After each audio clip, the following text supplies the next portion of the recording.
Okay, we're going to talk about a couple of things about long-term illness and in marriage, and we're going to talk about maybe bereavement in marriage, marriage in old age, and maybe talk about divorce as well.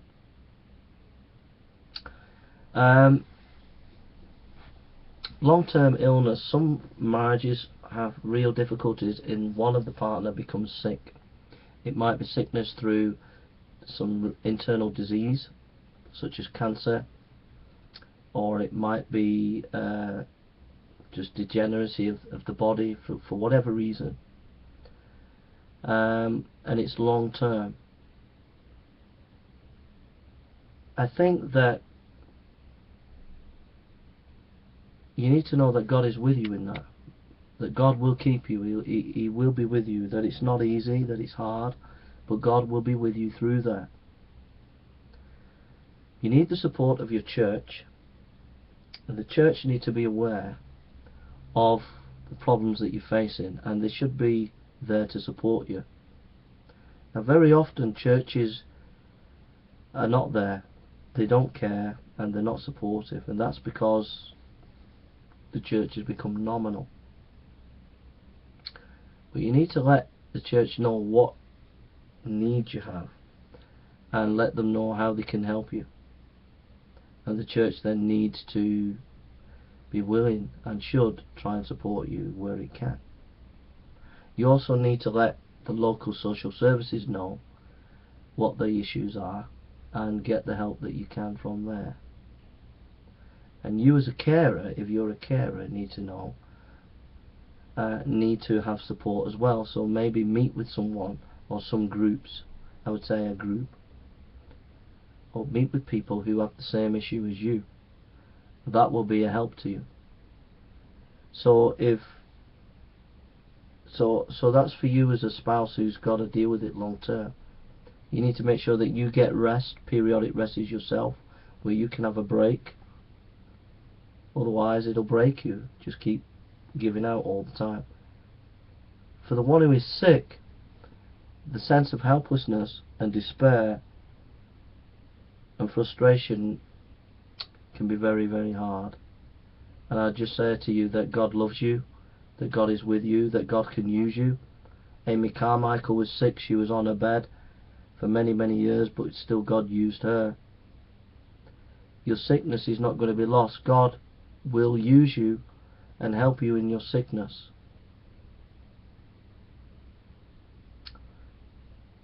But I would ask people to support you and help you where they can.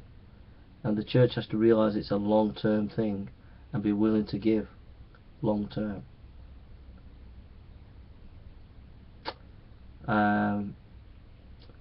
But that's a big commitment that few people are willing to make. But people have got to be willing to do that for people who are long-term not well.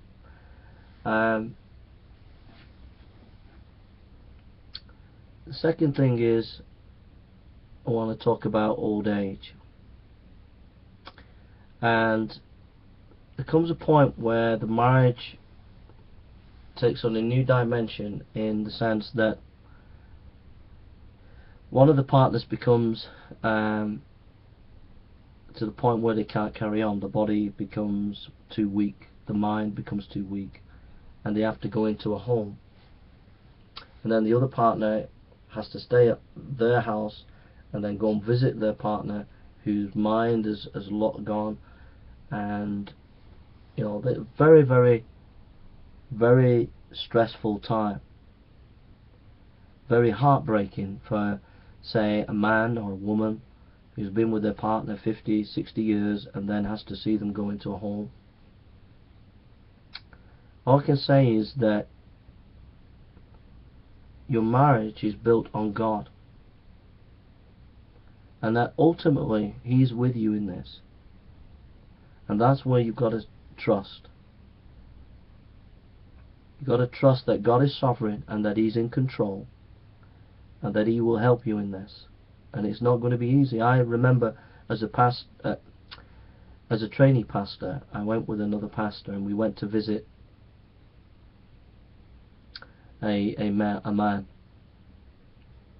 very able man over the years, but he became elderly and he couldn't function. His legs couldn't walk. He couldn't do the things that he used to do. So he had to leave his wife and he had to go and stay in a home, and we went to visit him. And I remember this elderly man just breaking down and crying because he just felt so helpless that he couldn't help his wife anymore. And so those times when things like that happen, we have got to say to ourselves, where is my confidence? And my confidence is in God.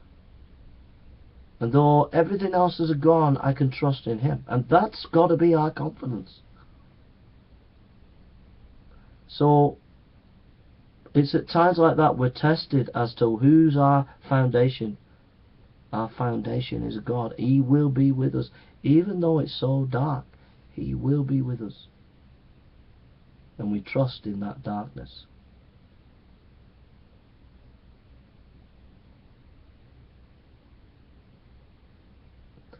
And I think then, just to talk about bereavement, when a spouse dies,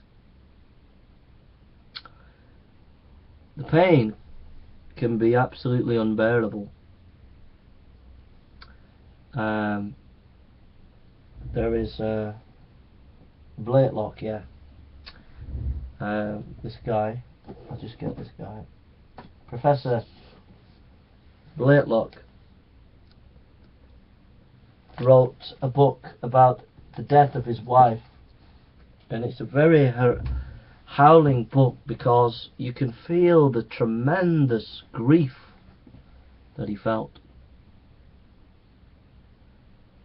It was unbearable, his grief, and inconsolable.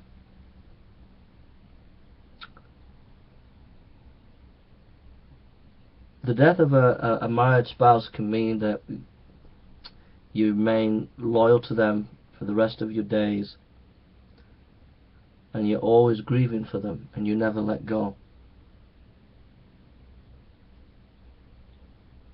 Especially if you're elderly and you've got no prospects of marriage again. You always hold on to those memories. What I would say is, your grief, I could never understand your grief, but your grief